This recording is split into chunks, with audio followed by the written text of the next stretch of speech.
Mobil yang membawa 9 penumpang ini melaju dari arah Majene, Sulawesi Barat menuju kota Makassar, Sulawesi Selatan.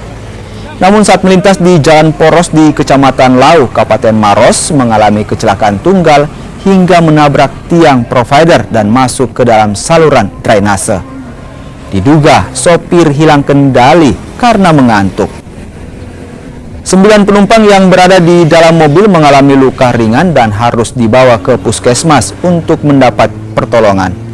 Sementara itu, polisi yang tiba di lokasi kejadian langsung melakukan olah tempat kejadian perkara. Dia bergerak asal start dari Majene ke Makassar. Kondisi penumpangnya terdiri 9 orang, ya. 10 dengan pengemudi, luka-luka ringan. Luka-luka ringan. Sekarang ada di mana, Dan? Sementara di Puskesmas Lau.